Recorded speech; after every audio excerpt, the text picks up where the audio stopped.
Let's work in Desmos to build a normal distribution without worrying about the PDF and just play around to see what happens when we change our two parameters, mu and sigma, to get a sense of what that does to the shape and the location of our normal distribution. So in Desmos, all you have to do is put in normal dist and a parens. And as soon as you do that, it creates a standard normal distribution for you. By standard normal, I mean a normal distribution centered at 0 with a standard deviation of 1. Great.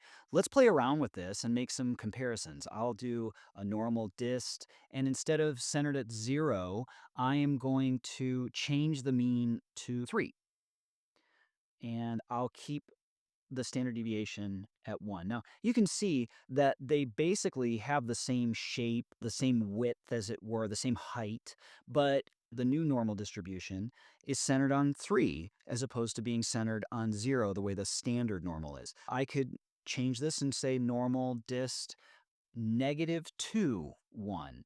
And now I have another normal distribution centered on -2. So the mean parameter just tells us where is our normal distribution, our particular normal distribution centered.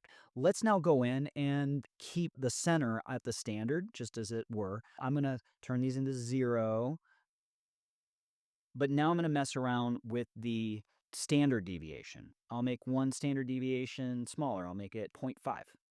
And when I make that 0.5, it's still normally distributed, right? There's no doubt about that. It's a bell curve. It's centered on 0 because our mean parameter is set to 0, but we've set our sigma parameter to 0.5, and it is still a normal distribution. The area under the curve is still 1, but it's just how that area is distributed. It's taller and skinnier. In other words, we're more likely to have data or observations that are near the mean than far away from the mean than we were, say, with the purple distribution. And that makes sense because what is sigma? It's the average distance that our actual data lives from the average, from the mean.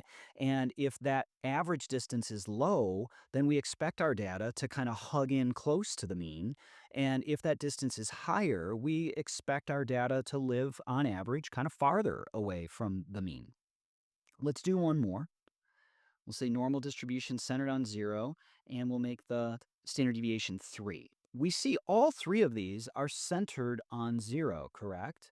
But now we see one where we expect the data to be closely nestled into the mean, one where it's a little bit more medium, and in this last example, we fully expect that our data are going to live farther away from the mean because the standard deviation is higher. The average distance that the data live from the mean is bigger. One last thing that I want to bring up, we'll hit this up and build a PDF in just a moment, but the area under the curve for all three of these distributions in front of you is what? Hopefully you guessed it, 1.000. It is exactly 1 in all the cases. It's just a matter of how that area is bunched up or concentrated or spread out or where it's centered. But the area under the curve is 1, therefore making it a probability distribution.